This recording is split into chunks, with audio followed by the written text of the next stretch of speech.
What's up, everyone? I hope you're all enjoying your start to the weekend. I am Jared, and this is the Smoking Android. Now, as many of you have noticed, I've been using the Samsung Galaxy Note for doing a lot of app reviews and stuff like that. Well, after using the Note as my daily driver for about 2 weeks now, we finally reached that point where it's time to review it, the Smoking Android style. So jumping right into it, let's start off with the outside and work our way in. So my first impression when I took it out of the box was, holy crap, this is one huge ass phone. Or is it a tiny tablet with a phone feature? Either way, there was no way I was about to complain about the small screen size. Holding it in my hand though, I knew this was going to be a two-handed device, especially when I noticed I couldn't reach the top of the display with my thumb. Now on the right side, we have the power/screen on-off button. It's a little flat for my liking. Same goes for the left side of the device where the volume rocker is located. It just doesn't feel right to me when I'm pressing it. You'll also notice that the Note has a familiar bezel which can also be found on other Samsung Galaxy devices. On the top, we have our is it going to focus? There we go, get it in focus. We have our standard 3.5mm headphones jack, as well as located right there is a tiny pinhole noise cancellation microphone. Focus, there we go. At the bottom we have our micro USB port, as well as the main microphone and the S Pen, which I don't have in right now, but is now located at the bottom of the device.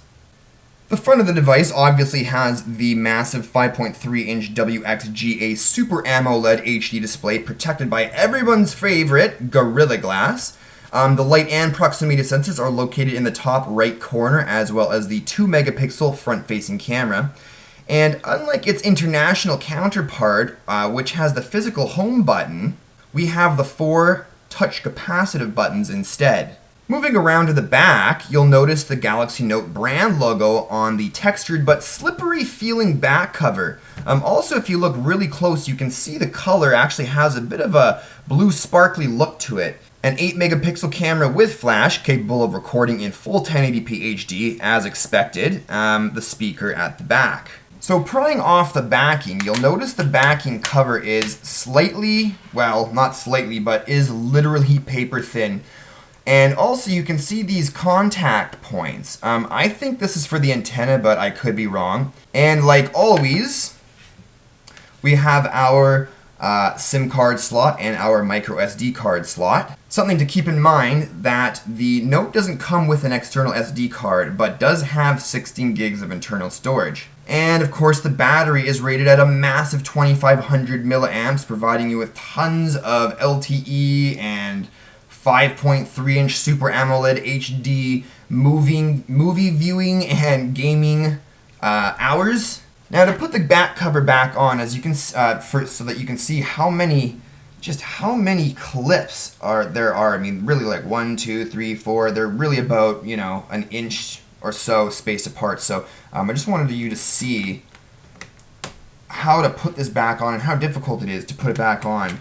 Just something to sort of keep in mind if you do plan on prying off the back and getting to the battery or SD card often.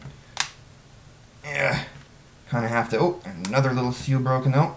Come on, stay down, stay down. Oh, there we go, it's finally clicked in. Another one there. It's really like a game going around. You do have to pay attention. It's a lot of other reviewers have mentioned this as well. It's really a pain in the butt to get this door back on. Alright, so now let's take a look inside. Now, pressing the unlock button, you can see right away why Samsung is known for their amazing displays. It just looks phenomenal. But I really don't like the lock screen itself. To me, it just doesn't provide that smooth, fluid unlock feeling other devices I've played with have provided for me, but that's really a minor flaw in my opinion.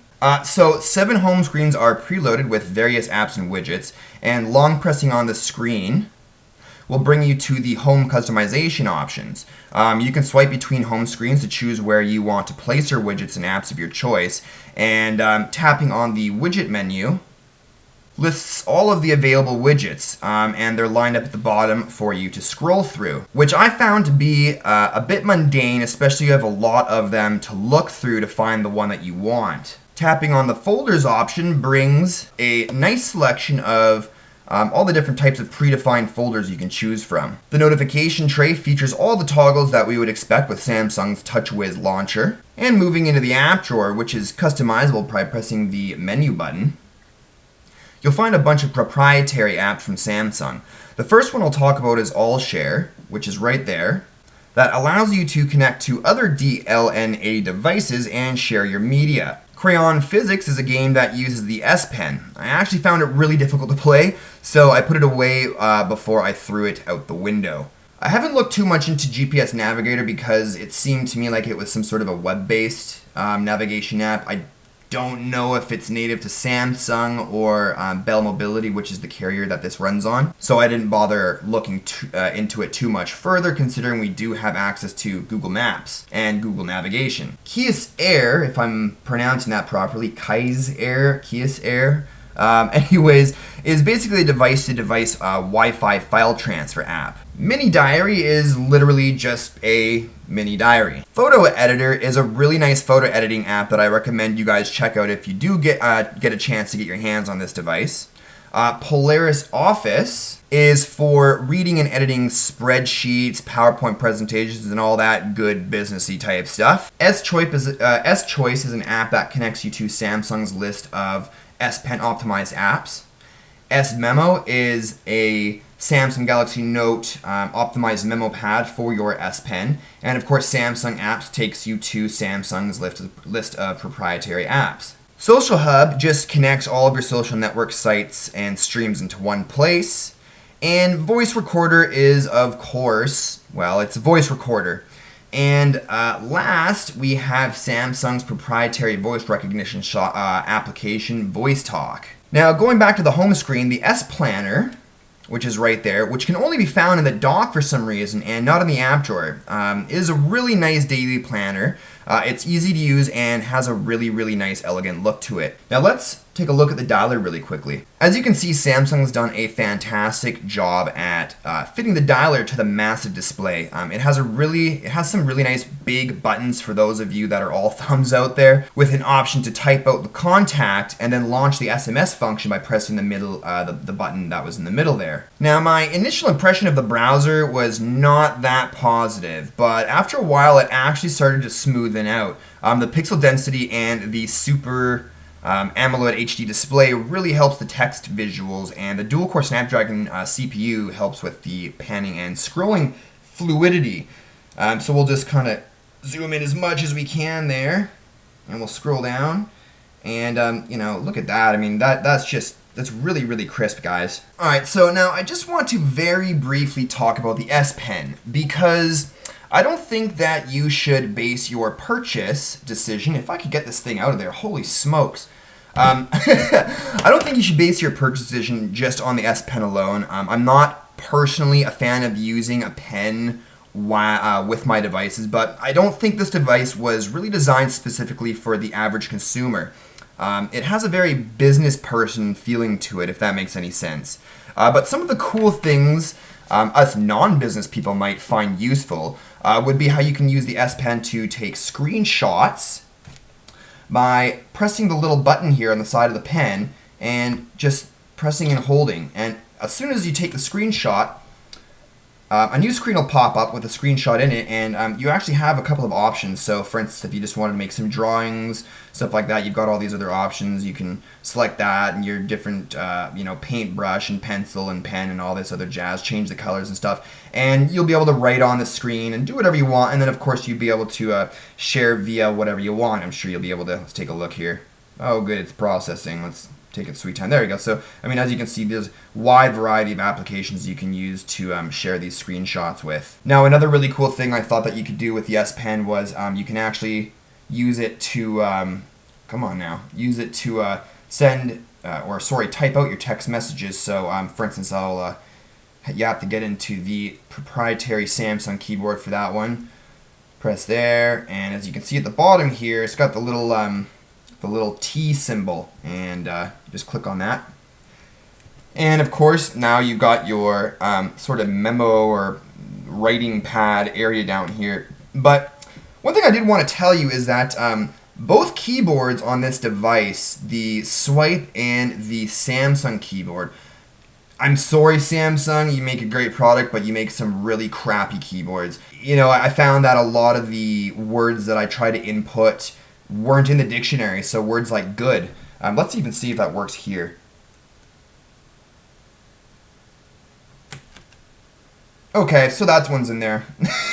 Bad example. But, you know, in other instances when I was literally typing the word good before, it just wasn't recognizing it. It was coming up with dog or something completely unrelated, or, you know, sometimes it even just jumbled up the letters. So I found it to be really, really difficult. But definitely in this particular mode here, if we were to type something, that's for the space, if you're wondering.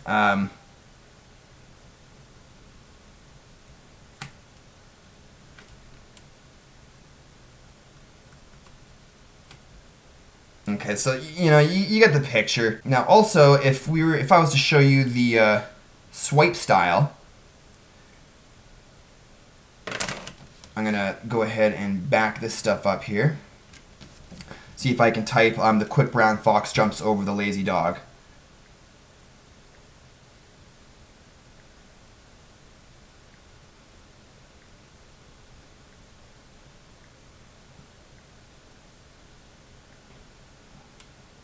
Okay, so that did it pretty good, actually, if you can see there.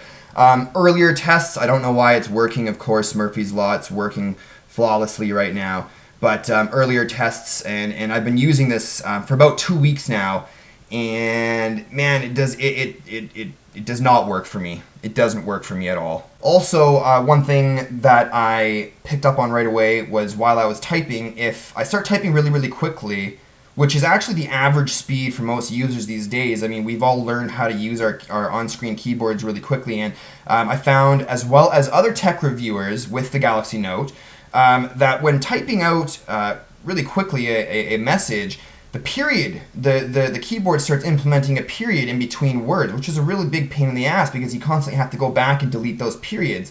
And we think that we're chalking it up to the fact that the keyboard isn't really working in harmony with the rest of the internal hardware.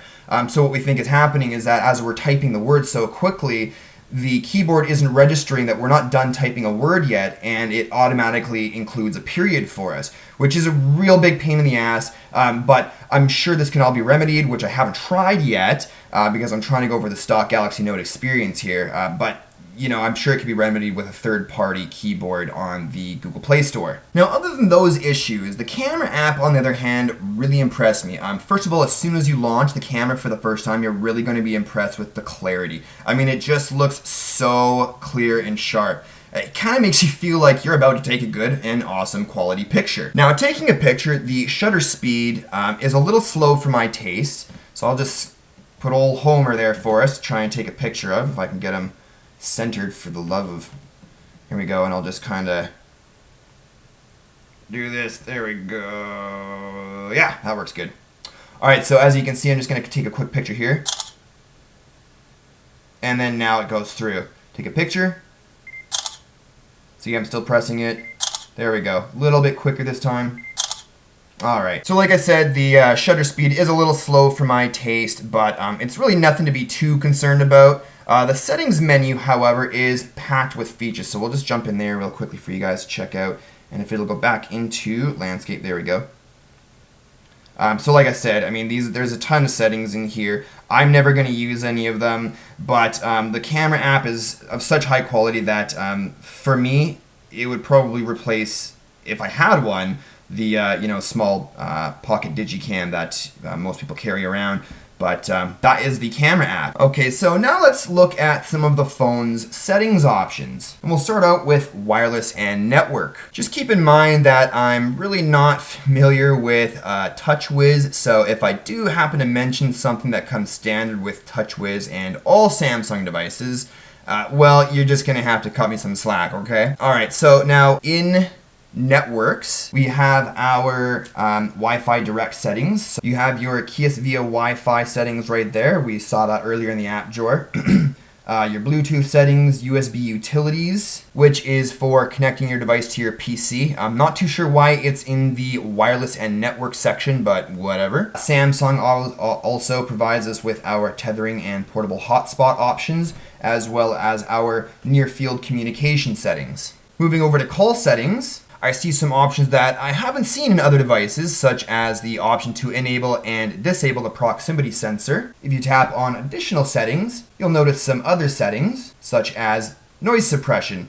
I'm not really too sure why you would want to disable noise suppression during a call, but if you happen to have an answer for me, I'd love to hear it in the comments below. The display settings menu gives us a lot of options. For instance, screen display gives you the option to change the font styles as well as change what your lock screen looks like. The brightness levels are decent, but I still found that in direct sunlight situations, the screen just didn't go bright enough for me, and at night, at its dimmest, it still kind of hurt my eyes in dark situations. One thing I did notice right away is the touch key light duration option.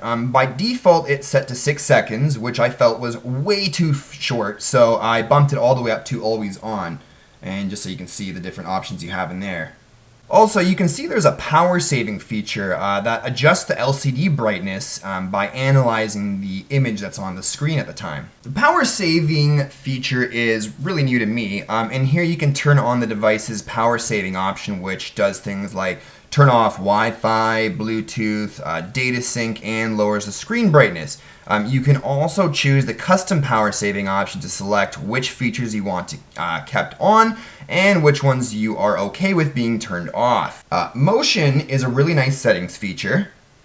This option sort of replaces a couple of third-party apps. Now, once enabled, you can play with the tilt to zoom feature, which is when you're browsing, for instance, you just hold your thumbs on both sides of the screen and you would tilt your device forwards or backwards, and then it would then zoom in and or zoom out. Pan to edit is for when you want to move icons or widgets between home screens. You would just press and hold the item and tilt your device, kind of to the left or to the right, and the item would then go to the following home screen. Shake to update's kind of a neat little feature. Basically, if you have your Bluetooth turned on, you just kind of shake the device, and what it would do is scan for all available other Bluetooth devices in the vicinity. And last, we have turn over to mute. So once this option is enabled, basically if you receive a phone call or there's music or whatever's going on your phone, all you got to do is just sort of flip it upside down and it will mute everything for you automatically. Pen settings is where you would choose your dominant hand or choose the dominant hand you would be using with the S Pen.